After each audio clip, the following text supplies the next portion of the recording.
हाँ जी, चलिए। हम लोग एपी कर रहे थे और एनसीईआरटी से कर रहे थे। मैडम आज भी नहीं नई वाली है लेकिन ना। अब क्या हर जगह पर एक एनसीईआरटी ऐसी है जिसमें क्वेश्चन दिख रहे होंगे उन्हें, परसों की तरह ना हो कुछ भी ऐसा। कहीं कहीं पे कुछ किताब थी ही नहीं परसों।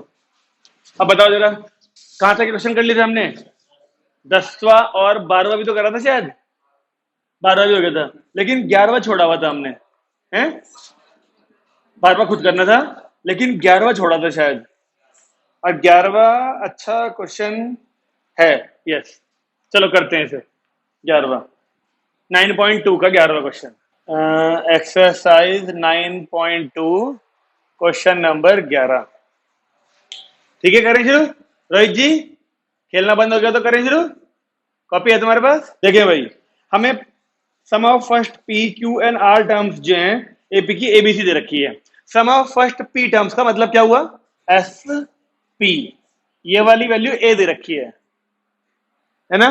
अब एक ए तो इस फॉर्मूले के अंदर भी आता है, तो अब उसे स्मॉल ए नहीं ले सकते, यानी फर्स्ट टर्म को।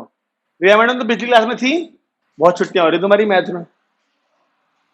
किस दिन बस लेट हो जाती है, किस दिन बस खराब हो जाती है, और किस दिन तुम खुद छुट्टी पर चली जाती है।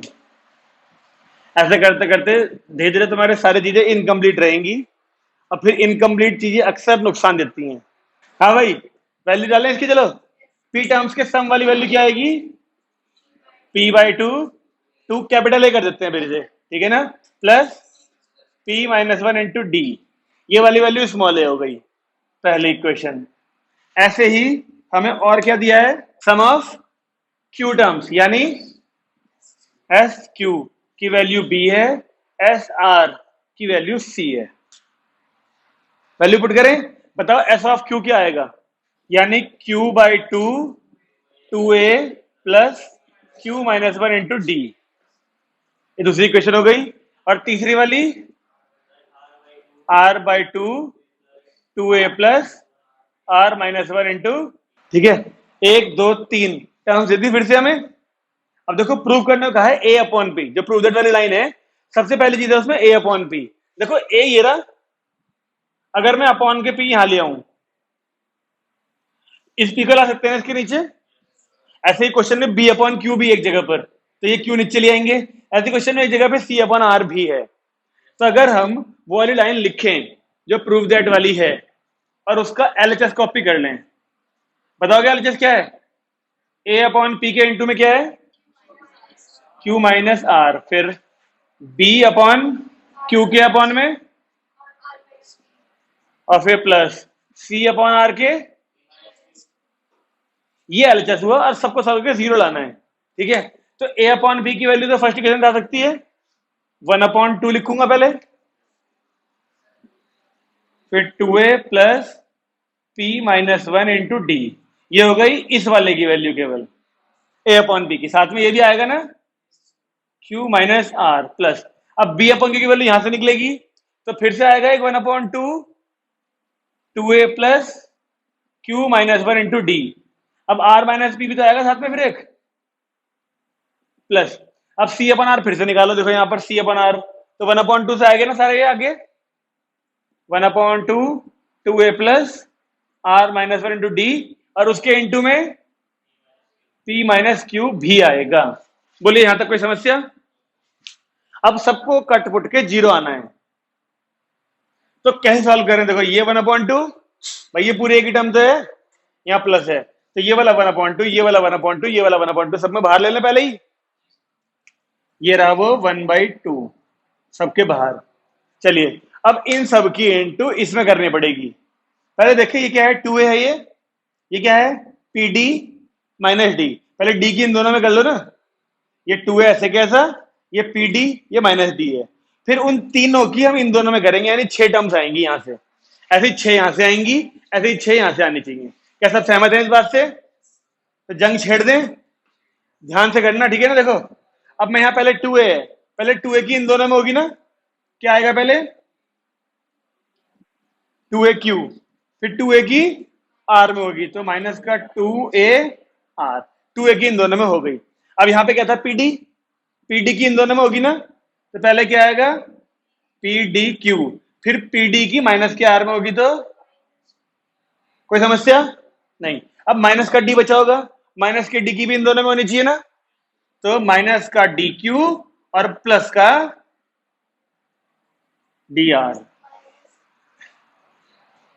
क्या ये 6 टर्म आ गए, देखो 2 2 4 2 6 इस पूरे से, ऐसे इसका नंबर लगाएं। अब इसमें भी पहले 2a की इन दोनों में होनी चाहिए ना, तो देखें क्या आएगा, 2a r और 2a p माइनस का।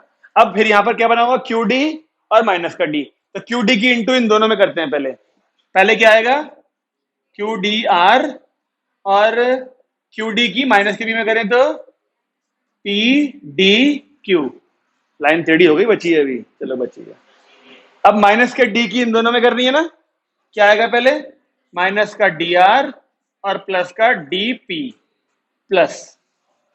अब लास्ट वाले बचे, लास्ट में वही होगा, पहले 2a की इंटू इन दोनों में करें तो क्या आएगा बताओ, 2ap फिर माइनस का 2aq।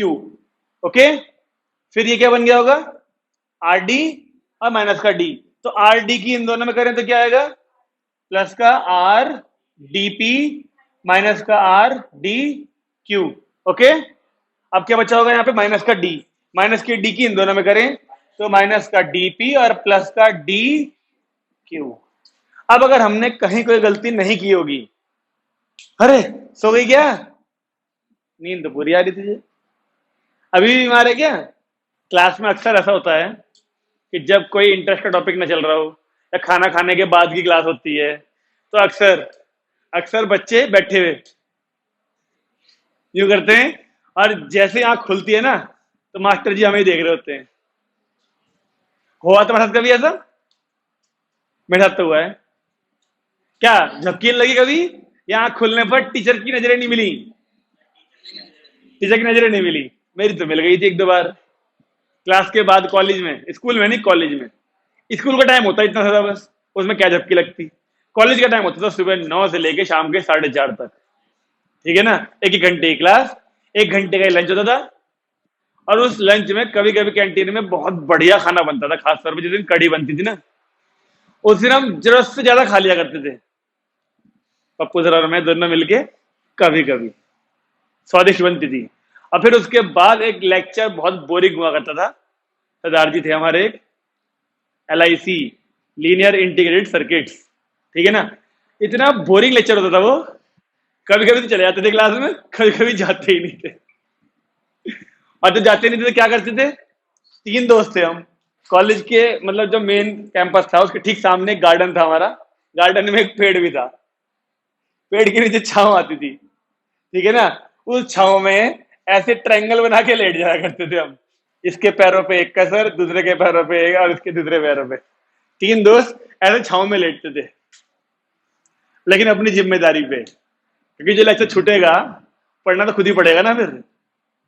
तो कभी कभी जब कैंटीन में खाना बढ़िया बनता था और उसके बाद बोरिंग लेक्चर हुआ करता था, तो रोहित जी हम एक लेक्चर छुट्टी करते थे, पूरे कॉलेज छुट्टी नहीं करते थे, ठीक है ना, 1 घंटे का लेक्चर होता था, 1 घंटे में नींद जो आती थी ना वो हो जाती थी। फिर 5वां लेक्चर होता था, 5वां लंच के बाद वाला, 6ठे में वापस क्लास में जाके बैठ जाया करते थे, उसके टीचर के बाहर निकलते ही बचते बचते बैठ गए जाके। लेकिन मैंने कहा ना हमारी जिम्मेदारी थी वो, जो छूटा था फिर हमें अगले दिन, क्योंकि अगले दिन पूछना था सही उसने कल जो पढ़ाया मैंने, तो फिर हमें पढ़ के जाना पड़ता था अपने आप को, बच्चों से पूछा क्या पढ़ाया, निशान लगा ले, टॉपिक के नाम लिख लिया, फिर पढ़ो उसे घर में किताब से अपनी, क्योंकि कल तो पूछना ही अगली क्लास में जाके उसने। तो वो हमारी जिम्मेदारी थी खुद पढ़ के जाना, ऐसा नहीं कि एक दिन छुट्टी कर ली तो जो छूट गया छूट गया। चले देखें तो रिया जी ठीक है, उम्मीद है अब नींद चली गई होगी, और अभी भी नहीं गई तो खड़े होके पढ़ लियो। देखो जी 2aq है कहीं माइनस का, बताओ कहाँ है, ये रहा, नीले से काटते हैं इसे, ये 2aq ये कट गए, और 2ar देखो माइनस का, ये रहा प्लस का। एक तरीका तो ये है कि जिसे अपने ऊपर पूरा भरोसा हो वो तो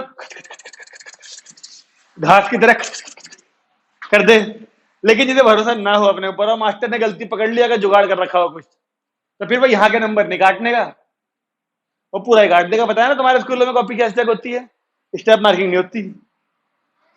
हाँ, आंसर को कॉपी आराम से चेक करने के लिए, आंसर सही है तो नंबर दे दिए, आंसर गलत तो खच खच। पीडीक्यू दिखाओ, कहां है पीडीक्यू? कहां रहा? क्यूडीआर है, ये रहा पीडीक्यू, ये कट गया। माइनस का पीडीआर, प्लस का पीडीआर, ये रहा। माइनस का डीक्यू, प्लस का डीक्यू, प्लस का डीआर, माइनस का डीआर, माइनस का 2AP और प्लस का 2AP। क्यूडीआर, ये रहा आरडीक्यू, और प्लस का डीपी, माइनस का डीपी। इस तरीके से जीरो आ गया तो हम यहां पर आरएचएस लिख देंगे। अब मुझे ये बता दो, कितने बच्चों ने ये क्वेश्चन 10th क्लास में भी किया था? 1 2 3 बच्चों ने। बाकी सबको 10th में नहीं दिखाए? अजय आगे बढ़े। तो ये क्वेश्चन ना, देखो ये सब आसान है, केवल यहां पर वैल्यू पुट करके मल्टीप्लाई करने वाला ही एक काम है मेन, बस इसी में बच्चे प्लस माइनस में गलती कर सकते हैं और कहीं गलती नहीं होती इसमें। ओके, ये था क्वेश्चन नंबर 11 9.2 का। 12 हम पहले कर चुके थे। 13वां पढ़िए, पढ़िए पढ़िए। ये मैडम उदाहरण दे तुम्हें पक्का?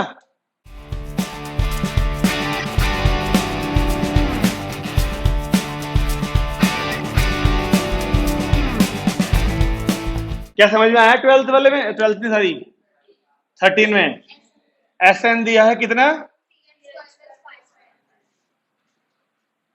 और एमएच टर्म दिया कितनी, एम ढूंढने का है। अब मुझे बताओ एमएच टर्म में जो फॉर्मूला इस्तेमाल होगा वो क्या होगा? इसके फॉर्मूले में आएगा A plus M minus 1 into D. तो ए और डी चाहिए, यानी एपी चाहिए। एपी से ही ए और डी मिलेगा। तो वो एपी इससे मिलती तो है, हमने एग्जांपल किया था एक पी और क्यू वाला। एन की जगह 1 पुट करेंगे तो एक टर्म का सम, जिसे फर्स्ट टर्म कहते हैं। फिर एन की जगह 2 पुट करेंगे तो एस टू बोला जाएगा उसको, जिसे ए1 प्लस ए2 लिख लेते हैं, ए टू मिल जाता है उससे, एपी मिल जाएगी उससे। फर्स्ट टर्म सेकंड टर्म मिल गई तो डी तो मिल ही जाएगा। ए और डी मिल गया, उसे इस फॉर्मूले में पुट करेंगे तो एम मिल जाएगा यहां से। तो ये क्वेश्चन हमारे करने का नहीं है। मधुर समझ में आया क्या बोला मैंने? ठीक है, चलिए 14th पढ़ते हैं। 14th बताओ क्या है? ये तो हमने एग्जांपल में कर लिया, छोड़ दो। एग्जांपल में किया था हमने ये, उसमें 6 नंबर इंसर्ट करने थे 3 और 24 के बीच में, है ना? तो फिर 14 हो जाएगा। और 15 क्वेश्चन वही है क्या, एन वाला, एक ही बार उन्होंने सर। ये है एक ऐसा क्वेश्चन जो 10th क्लास की आरडी में था, तो शायद 15वां, शायद किसी इक्के दुक्के बच्चे ने कोशिश करा हो, शायद किसी इक्के दुक्के बच्चे ने किया भी हो, लेकिन इसको सॉल्व करने में मजा ही आ जाएगा। ओके, चलिए देखिए, 2 नंबर हैं ए और बी, उन दोनों का अर्थमेटिक मीन हमें दिया है क्वेश्चन में। बताइए क्या है वो अर्थमेटिक मीन? ए की पावर एन प्लस बी की पावर एन अपॉन, ये 2 नंबर्स का अर्थमेटिक मीन हमें दिया है। और 2 नंबर्स ए और बी का अर्थमेटिक मीन हमें भी तो पता है क्या होता है। 2 नंबर्स का अर्थमेटिक मीन, अर्थमेटिक मीन का मतलब देखो, मैंने तुम्हें पहले भी कहा था, बिल्कुल ये 2 नंबर हो गए, इसके बीच में एक नंबर इंसर्ट करो जिससे कि सी मान लो, जिससे कि इसे अर्थमेटिक मीन कब बोलेंगे, जब ये तीनों एपी बना दें। और ये तीनों एपी बनाएंगे तो सी माइनस ए इक्वल हो जाना चाहिए बी माइनस सी के। तो यहां से ये सी इधर आएगा तो, और ये ए उधर गया तो सी की वैल्यू क्या आई देखो। तो अगर 2 नंबर्स का अर्थमेटिक मीन पूछे तो यानी वो उन दोनों के बीच की वैल्यू पूछ रहा है, जिससे कि वो तीनों नंबर एपी में आ जाए। तो वो आती है उन दोनों का प्लस बाई 2 यानी एवरेज। तो ये तो अर्थमेटिक मीन इसने दिया हमको ए और बी का, और ये हमें पता है कि ए और बी का होता है। तो एक यहां पे पुट कर दूं मैं, ये तो वही काम हो गया। प्रियंका जी, जो पिछली बार आपने सम वाले क्वेश्चन में किया था, एक बार सम हमें दे रखा था, एक बार सम हमने पुट कर दिया था। एक बार अर्थमेटिक मीन दे दिया उसने, एक बार अर्थमेटिक मीन हमने पुट कर दिया। अब इन दोनों इक्वेशंस को सॉल्व करना है और एन की वैल्यू ढूंढनी है। करें शुरू? क्या लगता है कैसे करना चाहिए? क्रॉस मल्टीप्लाई, ठीक है। तो 2 की इंटू इन दोनों में होगी। देखो देखो, अब यहां कॉन्सेप्ट काम आने वाले 9 10th वाले। पहले इन दोनों की इन दोनों में जब होगी तो पहले ए की इन दोनों में होगी ना। अब बताओ जब ए की इससे करोगे तो यहाँ ए की पावर 1 है और यहाँ ए की पावर n-1, तो इसकी 1 इसकी -1 को नहीं काट देगी, केवल क्या बचेगा इन दोनों से, ए की पावर n। सही है। अच्छा, अब ए की उससे भी तो होगी, तो इकट्ठे आ जाएगा a इंटू बी की पावर n-1। बोलिए सहमत है सब? प्लस। रिया मैडम ठीक है।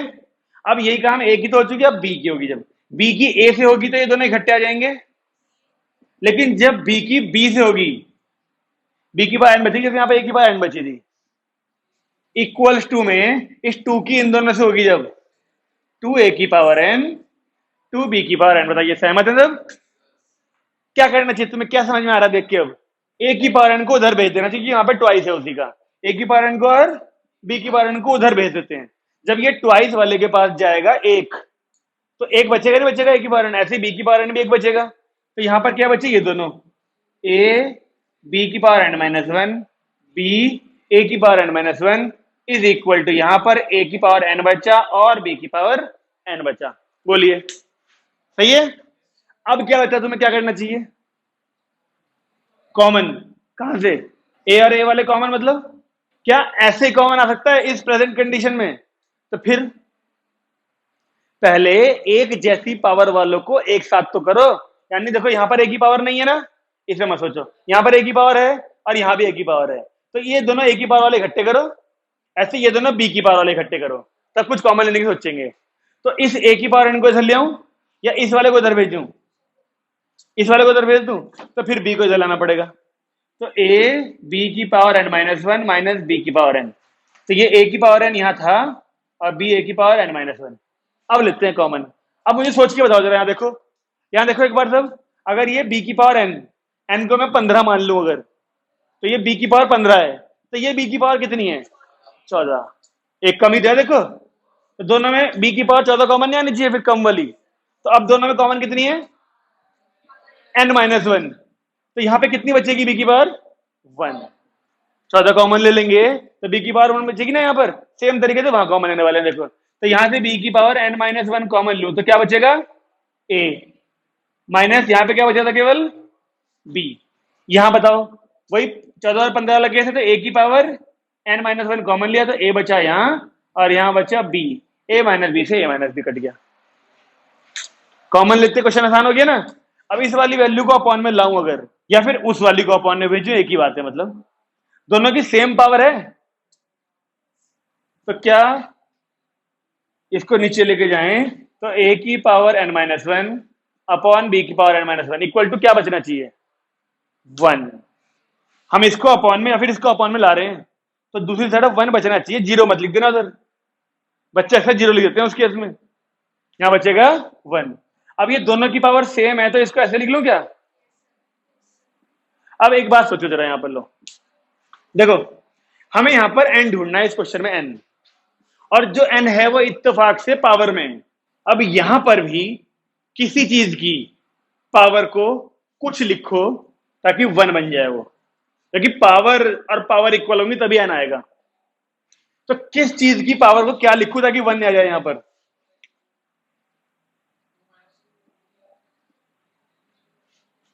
भाई किस चीज की पावर, नहीं इसी चीज की पावर लिखनी पड़ेगी। जब दोनों तरफ बेस इक्वल होंगे तभी पावर इक्वल करोगे कि नहीं, बात समझ में आ रही है। यहां पर जो a अपॉन बी की पावर है, अगर वहां पर भी a अपॉन बी की ही पावर होगी तभी तो पावर इक्वल करेंगे, और अब दोनों पावर इक्वल कर सकते हैं, तो n-1 बराबर 0, n की वैल्यू 1। अब ये n की वैल्यू सही है या नहीं कैसे चलेगा पता, क्वेश्चन में पुट करिए, यहां पर इसको सॉल्व करो, देखो ये बन रहा है कि नहीं बन रहा, चेक करो, यहां पर मुंह जबानी चेक करो जल्दी से, n की वैल्यू 1 डालो, देखो ये हिस्सा आना चाहिए, आ रहा है ना, n की वैल्यू 1 का मतलब a प्लस बी हो गया ऊपर, नीचे n-1 ये n की वैल्यू 1 0, a की पावर 0 यानी 1 और प्लस 1 2 हो गया नीचे, तो ये चीज आ गई ना, यानी ये सही है। तो ये सॉल्व करने के तरीके आपको ध्यान रखने पड़ेंगे।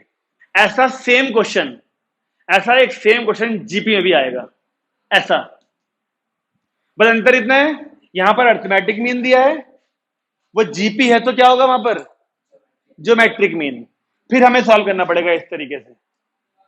तो ये सॉल्व करने का तरीका अगर आपको आता होगा तो आप कम से कम वहां पे कोशिश तो करेंगे सॉल्व करने की।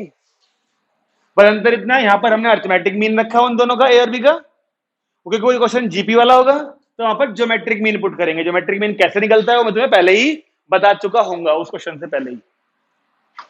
बोलिए, बढ़िया है क्वेश्चन ये। एम को कुछ नहीं करना, हमें तो एंड ढूंढना था बस। तो ये था हमारा 15th क्वेश्चन। 16वां भी बहुत अच्छा क्वेश्चन है, करिए चलिए पढ़ें। अभी चलेगा तेरे को पता, अभी पता चलेगा इस क्वेश्चन में जब मैं समझाऊंगा कि 7th और m-1th टर्म और 7th और m-1th नंबर में अंतर क्या है दोनों में, इस क्वेश्चन में पता चलेगा। अभी टर्म और नंबर जो इस्तेमाल किया है इसके अंदर, कुछ बच्चे सोचेंगे कि जो नंबर लिखा है उसका मतलब टर्म ही है, लेकिन नहीं है ऐसा। इस क्वेश्चन में अलग है दोनों चीजों का मतलब, दिखाता हूं देखो। उसके बीच के नंबर्स के चक्कर में सीक्वेंस बदल जाएगा। देखिए 16वां क्वेश्चन हमसे बोला बिटवीन 1 एंड 31, ये रहा 1, ये रहा 31। 1 और 31 के बीच में m नंबर इंसर्ट कर दिए। m का मतलब 10 हो सकते हैं, 20 हो सकते हैं, 30 हो सकते हैं, कितने भी नंबर इंसर्ट करें और उनको हमने m नंबर्स मान लिया, so that resulting sequence is an AP. अब ये पूरी एक एपी है। अब मुझे सोच के बताओ जरा, देखो यहां देखो सब, एक बार जरा, ये पूरी एक क्या बन चुकी है, एपी। बताओ कितनी टर्म्स होंगी इसमें, m+2। m तो नंबर ही करे थे इंसर्ट, और 2 ये हो गई ना m+2 terms, total total m+2 हो गई। अब मुझे बताओ जो पहला नंबर इंसर्ट करा होगा, जो m किए थे उसमें जो पहला नंबर क्या होगा, वो कहां होगा, 1 के बाद। और 1 के बाद उसकी काउंटिंग के हिसाब से तो पहला नंबर है वो, लेकिन एपी के हिसाब से वो दूसरी टर्म है। बात समझ में आ रही है, यही ट्विस्ट है इस क्वेश्चन में। अब अगर मैं तुमसे कहूं 7वां नंबर, वो 8वीं टर्म होगी कि नहीं होगी, सोचो जरा। पहला नंबर एपी में दूसरी टर्म है, यानी एक बढ़ के बन रही है टर्म। तो 7th नंबर बोला है क्वेश्चन में, 7th नंबर यानी टर्म जब बनेगी वो तो एपी की 8वीं बन जाएगी। आई बात समझ में, इसीलिए इसको ध्यान से पढ़ने की जरूरत होती है। तो क्या हमें यहां पर n is equal to m+2 लिख दें, नंबर ऑफ टर्म्स जो है वो m+2 है, ठीक है। तो हमसे जो रेशियो दिया है वो दिया है 7th number upon m-1th number, या कौन सा, m-1th नंबर। कितना है रेशियो, 5:9। अब ये तो नंबर लिखा, अब टर्म के रेस्पेक्ट में ये कौन सी बन जाएगी, 8, और ये m-1th जो है mth टर्म बन जाएगी ना। आ गई बात समझ में, चलिए इस्तेमाल करते हैं। a8 की होती है a8 को क्या लिख सकते हैं, am को क्या लिख सकते हैं, a29, a30, हाँ लिख सकते हैं। तो फायदा क्या उससे, वैल्यू थोड़ी पता है उसकी, तभी हमें तब भी फॉर्मूला तब भी खोलना ही पड़ेगा। a30 कहा तूने, ये 1 और 31 के बीच में हम नंबर इंसर्ट किए हैं। 1 ये पहली पोजीशन नहीं है और ये 31 पोजीशन नहीं है, ये एपी की वैल्यू है। तो इससे पहले वाली को आप 30 नहीं बोल सकते, क्या पता क्या डिफरेंस हो एपी में, तो 30 नहीं बोल सकते इसको इसको, ठीक है।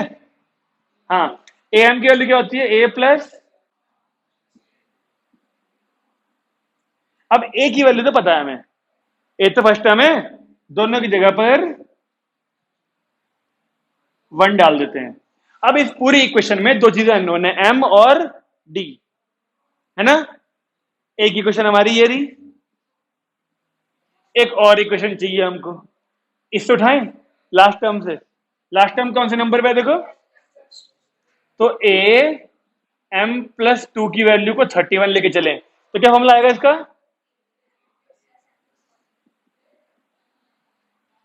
m+2 आएगा और एक माइनस का 1 आएगा, तो वो m+1 ही बन जाएगा फॉर्मूले के हिसाब से, इक्वल टू 31। ये 1 आएगा, फिर फर्स्ट टर्म उधर माइनस में भेज दें तो बोलिए m+1 इंटू डी की वैल्यू 30 आ गई, नहीं आ गई, ये 1 फर्स्ट टर्म है 30 में आ जाएगा ना उसको। एक इक्वेशन ये रही एम और डी में, एक इक्वेशन ये रही एम और डी में। क्या करें, यहां से डी की वैल्यू निकाल ले, क्या करें, यहां से डी की वैल्यू निकाल के यहां दोनों जगह पुट करते हैं और एम सॉल्व कर लेते हैं। डी की वैल्यू क्या आएगी, यहां से 30 अपॉन, और यहां लिख देते हैं पुट इन फर्स्ट, फर्स्ट में पुट कर देते हैं और तुम बताओगे। अब मैं नहीं बताऊंगा। शायद सॉल्व करके एम की वैल्यू 14 आएगी, 10 भी आ सकती है, पता नहीं क्या था आंसर। एलसीएम लेना पड़ेगा जब यहाँ डी की जगह पुट करोगे, यहाँ डी की जगह पुट करोगे तो। रिया मैडम तुम उतार नहीं रही हो क्या? घर जाके फिर से देखने का मूड है? टू कहाँ है इसमें? ये m+2। जब फॉर्मूला खोलते तो क्या आता? a plus m+2 -1। तो वो 2 - 1 1 ही तो बन जाएगा फिर। जल्दी सॉल्व करके बताइए भाई, डी की वैल्यू 14 आ रही क्या? डी नहीं सॉरी एम। रोहित जी जल्दी कर दो। 14 आ रही है? चलिए।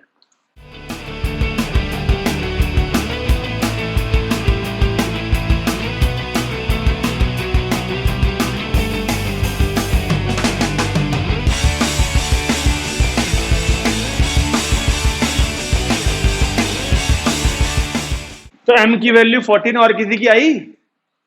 2 बच्चों की। भविष्य ने तो बस मुंडी हिला दी। हाँ यही आएगी जब आप कह रहे थे। आपने भी करा? आ गई? आगे वाले तीनों की आ गई, ऐसा कह सकता है पीछे की किसी की नहीं आई। अगला पढ़ो तुम लोग। शायद 2 क्वेश्चन और हैं कि एक और है? 2 और है ना? आपकी किताब में नहीं है? नई वाली है। पढ़ना चाहोगी? मधुर जी क्या हो गया? अभिषेक जी क्या हुआ? कहीं गलती कर दी?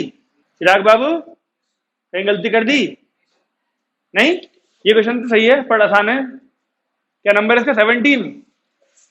17 तो इजी है। हमें तो 18 करना पड़ेगा। 18 अच्छा क्वेश्चन है लास्ट वाला।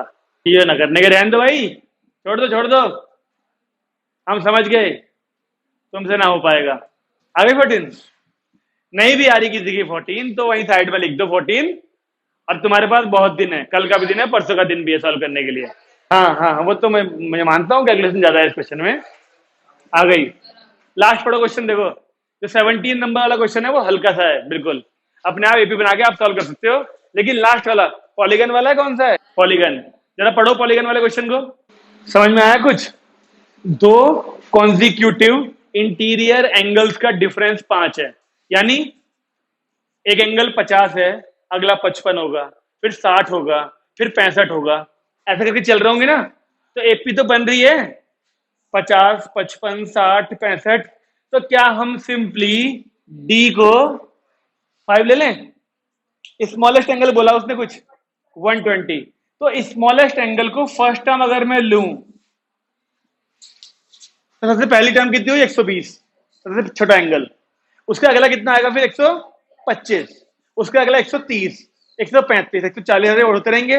लेकिन हमें ये नहीं पता उसमें साइड्स कितनी है। पॉलीगन बोला है ना, तो एन साइड्स मान ली हमने, एन साइड्स मान ली। अब हमको फर्स्ट टर्म पता है, कॉमन डिफरेंस पता है।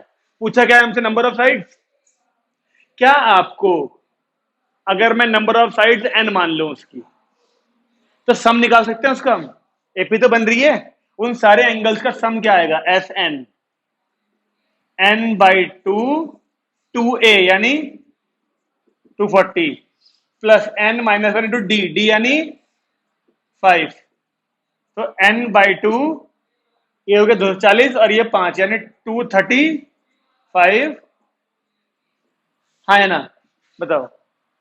जो हमें कंडीशन दी थी उसके हिसाब से इंटीरियर एंगल्स जितने भी रहे होंगे, एन साइड माने ना हमने, तो एन जो रहे होंगे उन सबका सम ये आना चाहिए एंगल्स का। अगर 10 एंगल रहे होंगे तो एन की वैल्यू 10 रख देंगे यहाँ और यहाँ। अगर 5 एंगल रहे होंगे यानी 5 साइड रहे होंगे तो एन की वैल्यू 5 रख देंगे यहाँ यहाँ। लेकिन ये हुआ हमारे अंदर के सारे एंगल्स का सम निकालने का एक तरीका। एक और फॉर्मूला होता है the sum of interior angles of n sided polygon को बताता है। याद है किसी को?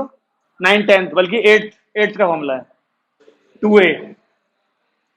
फॉर्मूला होता है एक, लिखता हूं यहां पर और फिर कंफर्म करेंगे। ट्रायंगल के लिए भी होना चाहिए, कोऑर्डिनेटर सबके लिए वेरीफाई होना चाहिए पॉलीगन के लिए। 2n-4 इंटू राइट एंगल्स, ऐसा कुछ था। चेक करें जरा एक बार सही है कि नहीं है। एन की अगर ट्रायंगल है तो 3 साइड होंगी ना, तो 3 रख के देखें यहां पर क्या आ रहा है। 6 - 2 सब का सम 180 होता है ट्रायंगल में। 4 के लिए सम कितना आना चाहिए? 360। रखो देखो 4 यहां पर आ रहा है। 5 के लिए भी देख लें। 5 दूनी 10 -4 6 6 - 54 540, ठीक है। 3 में सबका सम 180 होता है, 4 में सबका सम 360 होता है, 5 में सबका सम 540 ही होता है। तो सही बैठ रहा है ना। तो ये फॉर्मूला है हमारा एन साइडेड पॉलीगन के इंटीरियर एंगल्स के सम का, और ये हम यहां पर इस्तेमाल कर सकते हैं, कर देते हैं 2n-4 इंटू 90। क्या करना चाहिए अब, यहां से 5 कॉमन लेके इसको काट दूं,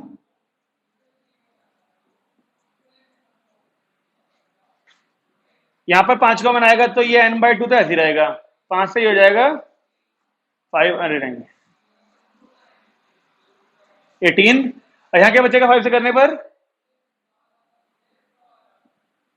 ऐसा कुछ चेक करो, 5 5 20, 5 7 35, ठीक है जी। अब अगर हम सॉल्व करें तो क्या आ रही है वैल्यू देखें,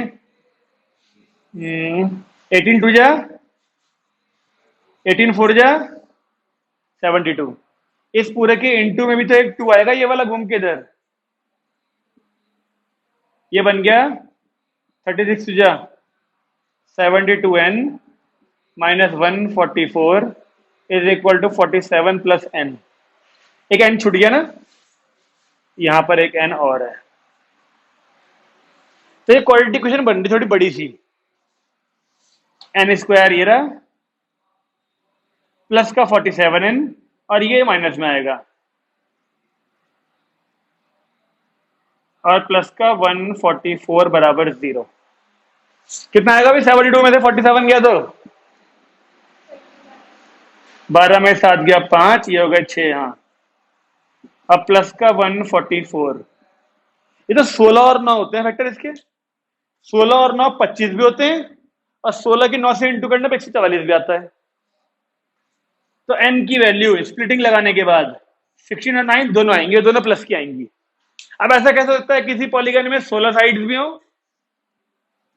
और 9 साइड भी हो, दोनों पॉजिटिव आएंगी, 16 भी और 9 भी। लेकिन आंसर तो कोई एक ही होगा, या तो उस पॉलीगन के अंदर 16 साइड्स होंगी या उस पॉलीगन के अंदर 9 साइड्स होंगी, यानी 9। पता कैसे चलेगा, कहां पुट करके, कर ले पुट, उसी से तो निकला है वो, कुछ और सोचो कैसे कंफर्म होगा। अगर n की वैल्यू 16 हुई तो उस पॉलीगन की जो एंगल्स हैं वो 16 टर्म्स बन रही होंगी। पहली टर्म ये थी ना एंगल, अगला इससे बड़ा उससे बड़ा चलते जा रहा होगा। अगर n की वैल्यू 9 होगी तो 9 टर्म्स होंगी उसमें, तो निकालते हैं चलो। अगर 16 टर्म्स हुई तो 16वीं टर्म ये आएगी ना, a की तरह 120 प्लस 15 इंटू डी कितना था 5, 120 प्लस 15 पंजे,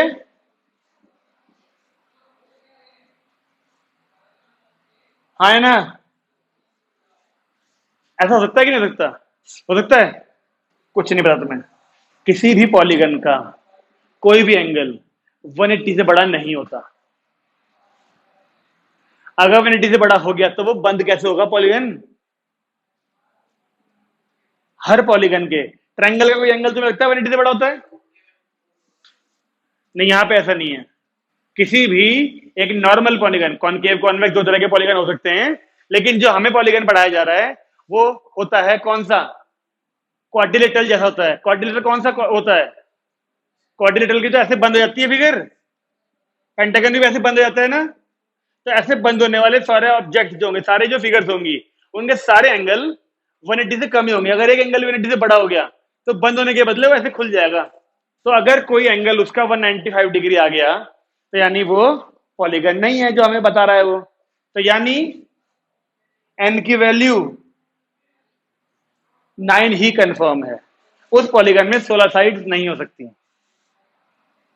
बात समझ में आई ना जो मैंने बोली तुम्हें। देखो ये एक पैरेललोग्राम है, ये भी तो पॉलीगन है 4 साइड वाला, सारे एंगल इसके देखो 180 से कम है। ये वाला एंगल भले 90 से ज्यादा है लेकिन 180 से तो कम ही है। अगर ये एक एंगल 180 से बड़ा होता, एक एंगल, तो ये साइड ऐसे जाने के बदले यहां से नीचे को आती ना, फिर देखो यहां जाने के बदले ऊपर ये नीचे वाली, तब ये बड़ा होता 180 से, फिर ये ऐसे होता देखो ऐसे, फिर इनके सारे एंगल्स का सम 360 नहीं होता। लेकिन बता रहा हूं मैं, 4 साइड वाले जो हम पढ़ने में पढ़े हैं अब तक, हमने जितने भी पॉलीगन यानी क्वाड्रिलेटरल पेंटागन पढ़े हैं वो सारे वो होते हैं इनके सारे एंगल 180 से कम होते हैं, तभी तो हम उनका सम 360 लेके चलते हैं। एक एंगल भी 180 से बड़ा हुआ, यानी ऐसी शेप बनी, ठीक है ना, तो फिर वो थंब 360 थोड़ी होगा। और फिर इसमें 4 साइड भी कहाँ आएंगी। तो इस बेस पे एनसीईआरटी खत्म हुई हमारी। इतना बढ़िया रीजन तो है, ऐसा मान ले तू। हाँ चल, पॉलीगन कैसा भी हो सकता है, ये बात तू बोल ले। नहीं कैसा भी क्या, 2 ही तरह के तो होंगे बस, बन जाएगा। लेकिन जितने की पढ़ाई तूने करी है वो बता आज तक। तो बना तो मैंने भी दिया था, अभी जो बनाया था वो पॉलीगन तो था एक, तो 180 से छोटा ही है, बना ले। लेकिन एक भी एंगल 180 से बड़ा नहीं होगा, उसको 180 से बड़ा। जितने भी तू बनाएगा ना, बस ध्यान रखियो कि फिगर क्लोज होनी चाहिए, फिगर क्लोज होनी चाहिए। उसे क्लोज होने के लिए सारे एंगल 180 से छोटे रखने ही पड़ेंगे। एक भी एंगल 180 से बड़ा हुआ तो फिगर खुल जाएगी, फिर बंद नहीं हो सकती हो। तो यही पॉलीगन हमारे को बचपन से जो पढ़ाया जा रहा है ना, वो यही है पॉलीगन, जिसके सारे एंगल खत्म 360 होता है, 4 साइड में, 3 साइड में 180 होता है, 5 साइड में 540 होता है। वो तभी हो पाता है जब सारे एंगल 180 से छोटे होते हैं। तो यहां भी हमने वही सोच के किया है, बस हटा दें। 90 कैसे किया, ये तो फॉर्मूला है ना, सम ऑफ इंटीरियर एंगल्स का फॉर्मूला है पॉलीगन का। ये फॉर्मूला आपने 6, 7, 8 में कभी पढ़ा होगा। अरे याद रखने वाली चीज है, याद ना रहा तो ये क्वेश्चन नहीं होने का। क्या कह रहे हैं, ये क्वेश्चन आने का ही नहीं। बेटे पूरी मजे आ रहे हैं, कब तक हैं, कब तक आएंगे मजे। लो अब ठीक है, अब नहीं आने के मजे।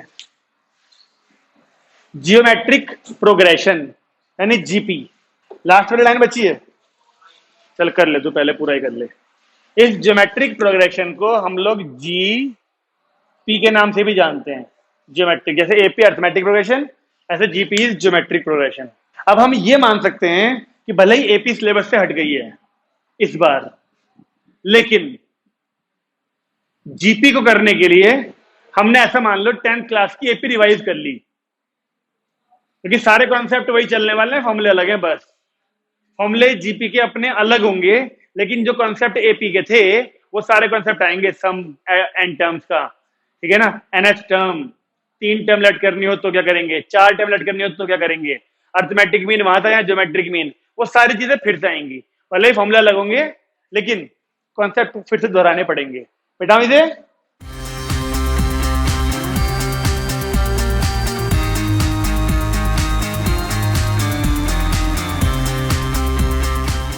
चलिए शुरू करते हैं जी। जो जीपी देखें, जैसे हमने एपी पढ़ी, ला तो तेरी किताब में भी है ना। हाँ जी, जिस तरीके से हमने एपी पढ़ी, एपी में क्या हुआ करता था, डिफरेंस सेम हुआ करता था। सेकंड टर्म में से पहली, थर्ड में सेकंड, फोर्थ में थर्ड, बार बार ऐसे माइनस करने पर अगर डिफरेंस सेम आया करता था तो उस सीक्वेंस को एपी कहा करते थे। लेकिन जीपी में बस माइनस के बदले रेशियो है, यानी second term upon first term, third upon second, fourth upon third. अगर ऐसा करने पर बार बार रेशियो सेम आता है तो उस सीक्वेंस को जीपी कहा जाता है। एग्जांपल देखते हैं, देखो मैंने लिखा 2, 4, 8, 16, 32 एंड सो ऑन। चेक करते हैं, चलिए 4 ये बाद वाले टर्म है ना, 4 अपॉन 2 क्या आएगा 2, फिर 8 अपॉन 4 क्या आएगा 2, फिर 16 अपॉन 8 क्या आएगा 2, 32 अपॉन 16 क्या आएगा 2। बार बार सेम आ रहा है ना, डिफरेंस वो रेशियो सेम आ रहा है ना बार बार, तो हाँ ये एक जीपी है, ज्योमेट्रिक प्रोग्रेशन। तो कॉन्सेप्ट तो वही है ना, वहां माइनस करते थे, यहाँ पर रेशियो लेना है, ठीक है। इसे first term, second term, third term, A1, A2, A3, A4 वैसे ही बोलते हैं। लेकिन जो रेशियो आप लोग निकालते हो second term upon first term equal आता है third term upon second term, fourth term upon third term के, एंड सो ऑन। इस रेशियो को हम लोग कॉमन रेशियो कहते हैं। वहां पे कॉमन डिफरेंस बोलते थे, यहां पर कॉमन रेशियो कहते हैं। ओके, सेम है ये बात तो बिल्कुल ही, ठीक है। ओके, फिर इसमें भी एनएच टर्म निकलती है जैसे वहां निकलती थी। क्या रोल होता है एनएच टर्म का, क्यों एनएच टर्म का इस्तेमाल करा जाता है, सीक्वेंस में कोई भी टर्म जंप करके ढूंढनी हो तो एनएच टर्म हेल्प करती है। जनरल टर्म कहते हैं ना इसको, क्योंकि अगर मान लो ये टर्म दे रखी है 5 या 6, मुझे सीधे 1000वीं टर्म निकालनी है जीपी की, तो बिना बीच की टर्म लिखे हम सीधे 1000 भी ढूंढ सकते हैं। ये फायदा होता है नेट टर्म का। तो यहां पर फॉर्मूला क्या आएगा, ए आर की पावर एन माइनस वन। देखो ये फॉर्मूला होता है जीपी का, एनेट टर्म का। मैंने कहा ना कॉन्सेप्ट वही, फॉर्मूले नए। यहां पर फॉर्मूला, वहां पर फॉर्मूला क्या होता था, A plus N minus one to D. यहां होता है ए इंटू आर की पावर एन माइनस वन। जैसे एपी में मैं तुम्हें 10वीं टर्म बोलता था कि 10th टर्म बताओ, तो क्या लिखते थे उसे, ए प्लस 9डी। तो यहां पर 10th टर्म क्या हो जाएगी, प्लस कहां से आ गया, ए आर की पावर 9। जब यहां 10 डालोगे ए 10, तो ए आर की पावर 10 माइनस वन बोला जाएगा उसको। तो 10th टर्म को क्या बोलेंगे, ऐसे 25वीं टर्म को। बस जितनी रफ्तार से वहां लिखते थे ए प्लस 24डी, उतनी रफ्तार से यहां लिखेंगे ए आर की पावर 24। ओके, ऐसे ही सम के फॉर्मूले भी हैं फिर यहां पर, एस एन ए आर की power N minus one upon r minus one. क्या कर रहा है रोहित ये, देखो ये दो फॉर्मूले हैं सम के, ए आर की power N minus one upon r minus one, जब आर वन से बड़ा हो, यानी कॉमन रेशियो वन से बड़ा हो। इसको देखो ये वाला जो है उल्टा हो गया, ऊपर से माइनस कॉमन लोगे तो क्या बनेगा, देखना ऊपर से माइनस कॉमन लोगे तो ऐसा हो जाएगा ना, ऐसे ये रहा। नीचे से भी माइनस कॉमन लो और दोनों के जो माइनस कॉमन लिए थे वो कट जाएंगे, तो ये तो बन जाएगा। तो आपको ये दोनों याद करने की जरूरत नहीं है। जब आर वन से बड़ा है तो आर पहले है, जब आर यानी वन बड़ा है आर से, एक तरह से वन पहले है, फिर कोई फर्क नहीं पड़ता। अगर आपने सपोज करो आर की वैल्यू वन से छोटी जब होगी, वन से छोटी मतलब 1/2, कॉमन रेशियो मान लो क्या है 1/2, उसमें ये फॉर्मूला लगा दोगे ना तब भी आंसर ठीक ही आना है, क्योंकि यहां से भी माइनस आएगा एक कॉमन और यहां से भी माइनस, वो कट जाएंगे, तो भी सम से बस का ही आना है। ठीक है, ठीक है, दो फॉर्मूले हमारे सम के हैं, ये फॉर्मूला हमारा nth टर्म का है। चलो एक ज्योमेट्रिक मीन भी देख ले लगे हाथ। ज्योमेट्रिक मीन क्या चीज हुआ करती थी, अर्थमेटिक मीन की तरह करते हैं, ये ए और ये बी, इन दोनों के बीच में ये ज्योमेट्रिक मीन कब बनेगा, जब बिल्कुल ये अपॉन ये इक्वल हो जाए ये अपॉन, यानी तीनों क्या बना रहे हो, ये जीपी। तो उसके हिसाब से सी अपॉन ए इक्वल हो जाना चाहिए बी अपॉन सी के। तो क्रॉस मल्टीप्लाई करने पर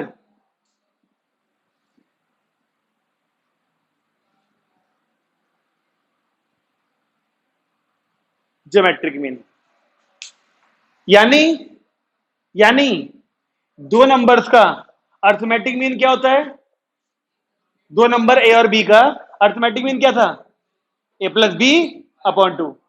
उन्हीं दोनों नंबर ए और बी का ज्योमेट्रिक मीन क्या होगा, रूट ए बी, रूट में ए बी। अब जब वो क्वेश्चन आएगा ना, फिर से मैंने थोड़ी देर पहले कहा था, वो ए की पावर एन बी की पावर एन वाला क्वेश्चन आएगा, वहां पर ए और बी का ज्योमेट्रिक मीन पूछेगा, देखो एक्सरसाइज में दिख रहा होगा आपको, एक्सरसाइज खोली 9.3 आपने, 9.3 के लास्ट क्वेश्चन देखो, लास्ट वाले जो है उनमें दिख जाएगा कहीं पर लिखा हुआ क्वेश्चन वाला। 9.3 में 27 नंबर का क्वेश्चन है ना वैसे, एक ही बार वाला ज्योमेट्रिक मीन। तो उस क्वेश्चन में ज्योमेट्रिक मीन एक तो दे रखा है और एक ये हम खुद लेके चलेंगे, ये वाला फिर सॉल्व करेंगे, तरीके भले अलग होंगे लेकिन लेके ही चलेंगे ये। ओके, ये सारा था हमारा बेसिक। अब बेसिक में बहुत ज्यादा गहराई की जरूरत नहीं है, ये कॉन्सेप्ट बिल्कुल ऐसे ही होंगे जैसे एपी में थे। किसको, इसको नहीं, प्रूफ तो कुछ भी नहीं करना, प्रूफ तो इसको भी नहीं करना, मैंने तुम्हें बता दिया, किस चीज का प्रूफ नहीं है। ठीक है, तो पहला एग्जांपल देखें जीपी का, जीपी का पहला एग्जांपल देखें, देखिए कौन से नंबर पे है, एग्जांपल नंबर 9 पढ़िए। अब तुम्हारे पास तीनों की अभी भी एक ही किताब है, अब तो भाई नई वाली में भी है जीपी। अगर सर मिल बांट के पढ़ने का तो मजा ही कुछ और है।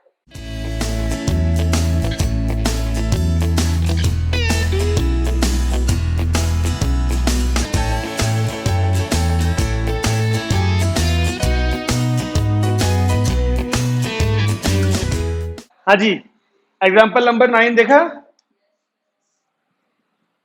जीपी क्या दी है बताओ,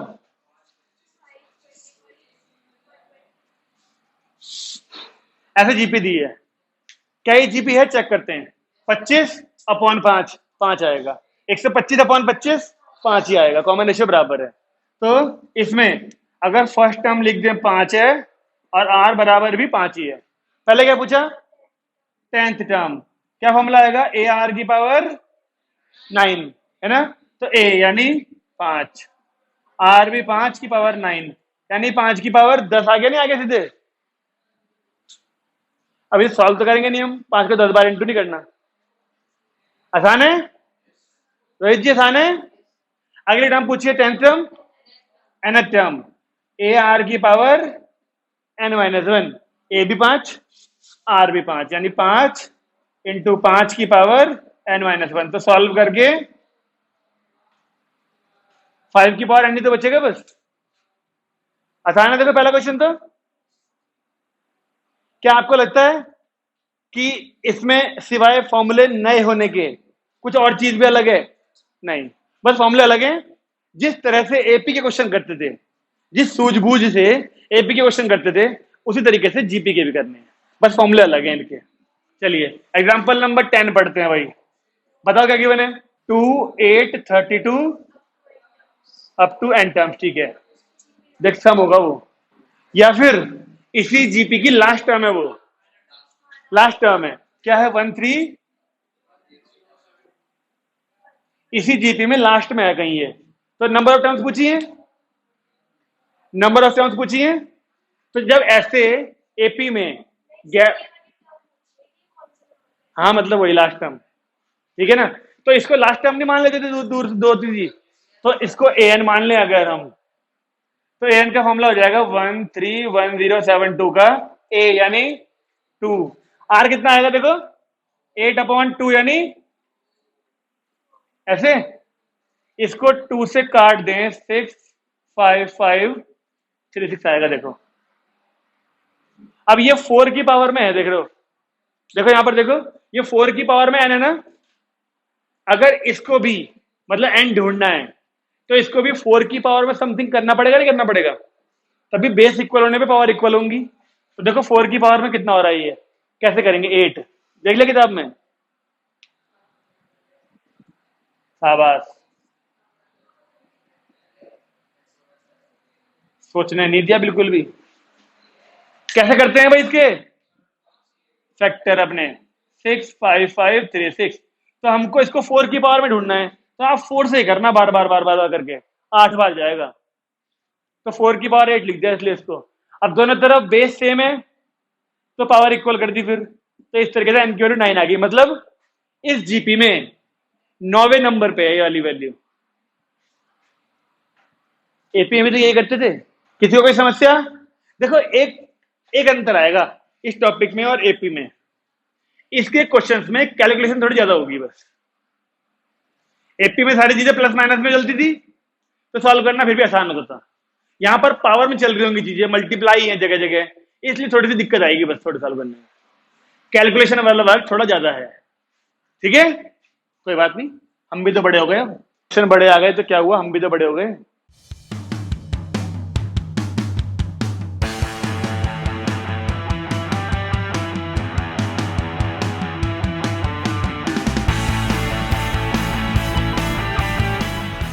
जी अगला नंबर एग्जांपल क्या है? 11 है, बताइए।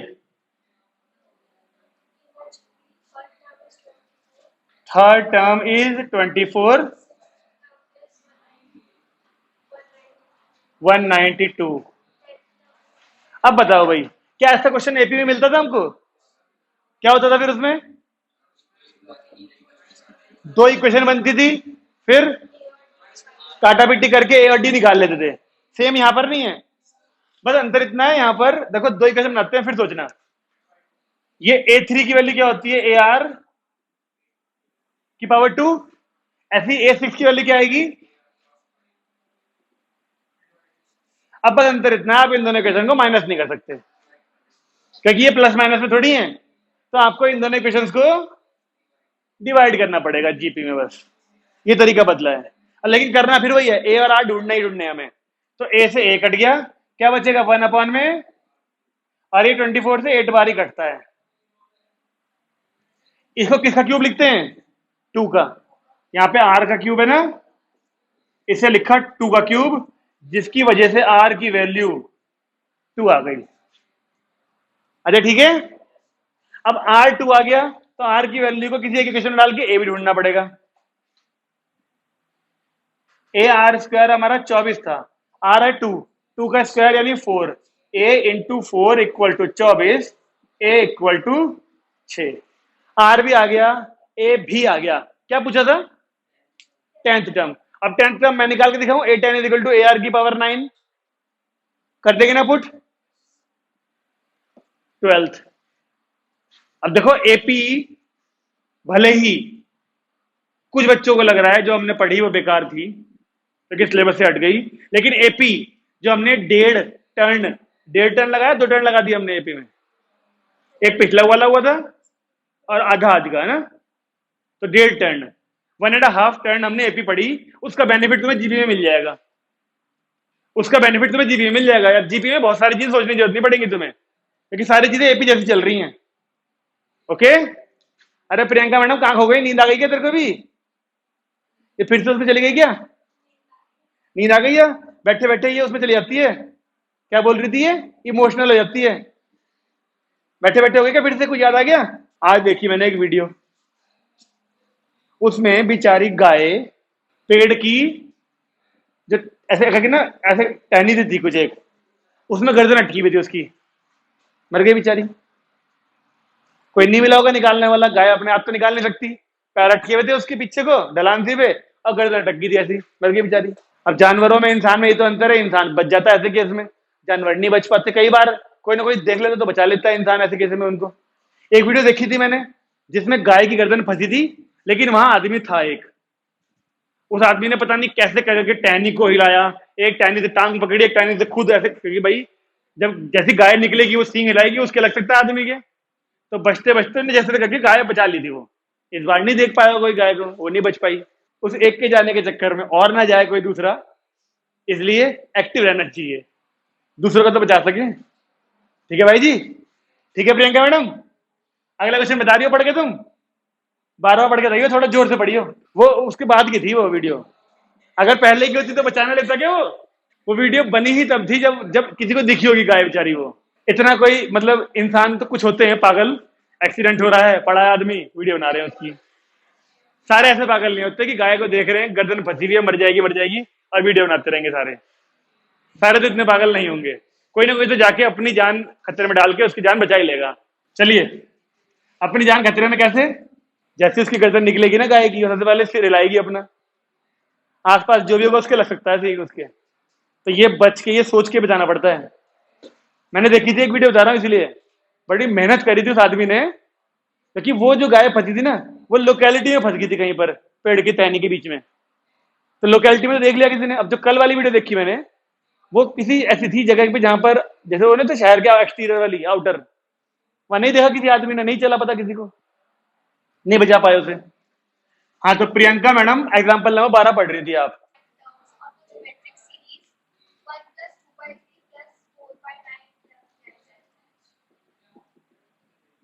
ये एक जीपी है क्या?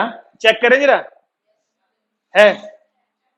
चेक करें। अच्छा, ये अपॉन ये क्या आएगा? 2/3। ये अपॉन ये देखो करके जरा, आ रहा है ना? इससे ये कटेगा, इससे ये कटेगा, 2/3 आ जाएगा। हाँ ये जीपी है, हाँ ये जीपी है। तो पहले वो लिख लें, फर्स्ट टर्म क्या है इसकी? 1, आर क्या है? 2/3। ये अपन ये से लिख जाएगा, आराम से मिल जाएगा ना आर। ए मिल गया, आर मिल गया। पहले क्या पूछा? सम ऑफ एन टर्म्स। अब मुझे सोच के बताओ, आर 1 से बड़ा है 1 से छोटा है? ये तो 1 से छोटा है, ऊपर वाली वैल्यू छोटी है ना, तो हम वाला लगा दें, ए 1 माइनस आर की power N upon 1 minus r. ये देखने में कुछ दिन तो लगेगा भयानक सा फॉर्मूला, लेकिन अगर विश्वास करो तो 10th क्लास में एपी के सम वाला फॉर्मूला भी कुछ दिन तो भयानक लगा था, n/2 2a plus n minus 1 into D. ऐसी कुछ दिन लगेगा भयानक से, फिर आदत पड़ जाएगी तुम्हें। ओके, चलिए वैल्यू पुट करते हैं। ए यानी 1 लिखने की जरूरत नहीं है, 1 माइनस आर यानी 2/3 की पावर n अपॉन 1 माइनस 2/3। पहले नीचे एलसीएम ले लें, क्या आएगा? 3 - 2/3 यानी 1/3। वो 1/3 ऊपर जाके क्या बन जाएगा? 3/1 यानी ऐसे।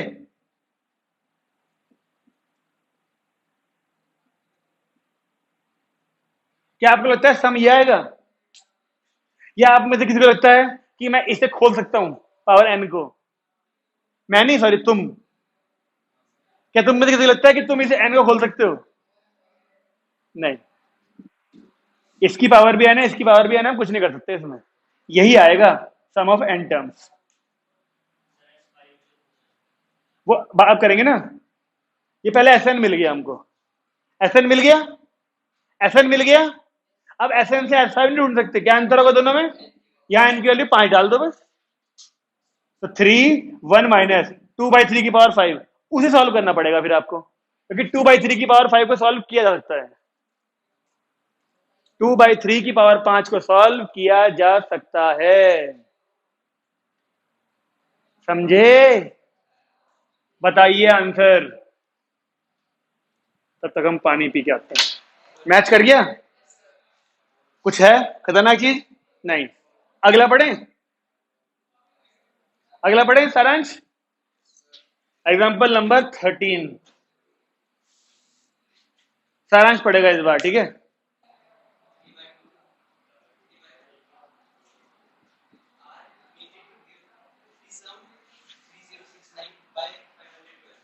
सम दे दिया 3069/512। बस। जीपी चेक कर लो भाई सब लोग एक बार, सही है कि नहीं है? ये जीपी है भी कि नहीं चेक कर लें, कहीं वो कह दे लास्ट में इट्स नॉट जीपी। ये अपॉन ये कितना आएगा देखना है? कितना आ रहा है? 1/2। और ये अपॉन ये भी 1/2 आ रहा है। तो फर्स्ट टर्म पता है, कॉमन रेशियो पता है, सम पता है। ढूंढे एन। चलो सम। और आर कितना है? 1/2 यानी 1 से कम। फिर से ये वाला लगेगा फॉर्मूला फिर तो। ये ऊपर आएगी ना टर्म ये वाली 3/2, इसलिए 1/2 ही आएगा। ठीक है। तो सम का फॉर्मूला था ए, यानी 3 1 - r 1/2 की power n upon 1 - 1/2 is equal to 3069/512। कैसे सॉल्व करेंगे सबसे पहले आप लोग इसे बताइए। इसके बाद क्या स्टेप होगा आपके हिसाब से? ये ठीक है। ए 1 - r की पावर n अपॉन 1 - r। इसके बाद अगला स्टेप आप लोग क्या सोचोगे? इसका नीचे एलसीएम। तो 1 में से 1/2 जाएगा तो 1/2 आएगा। लो आ गया 1/2। अब क्या होगा तुम्हारा अगला स्टेप? ये 2 सबसे ऊपर। सब ये सोचेंगे या किसी के मन में कुछ और भी आ रहा है? क्या किसी के मन में भी 3 से इसे काटने का नहीं आ रहा है? तो बोला क्यों नहीं फिर? मैं भी तो पूछ रहा हूं, हम भी कर लेंगे। इस 3 से पहले से काटते देखो कितनी छोटी होगी वैल्यू। अब ये वाला 2 जाए, अगर ये वाला 2 यहां जाए, फिर यहां से सबसे नीचे नहीं जाएगा यहां पर। ये दोनों वैल्यू कैसी बन गई? 1023/1024। देखो ये 2 ऊपर जाएगा, ऊपर से जाएगा नीचे इसके पास। तो 512 का डबल 1024, दोनों सेम सेम से नहीं होगी वैल्यू ये। सही है। यहां क्या बचा? 1 - 1/2 की पावर n केवल। अब क्या करेंगे? 1 को साइड ले जाएंगे कि 1/2 को साइड ले जाएंगे प्लस का करने के लिए? जैसे मर्जी कर लो। मैं तो इसे प्लस का भेज दूंगा उधर। तो ये आएगा इधर 1 - 1023/1024 हाफ की पावर n। यहां पे कितना आएगा? 1024 ऊपर आएगा, यानी केवल 1/। अब क्या करोगे? आपको पता है ये 2 की पावर में है ना, ये 2 की पावर में क्या होता है? 10। याद रखना, 2 की पावर 10 को 1024 से कहते हैं। 1 GB is equal to 1024 MB। 1 MB is equal to 1024 KB। ऐसे करके याद रख लो।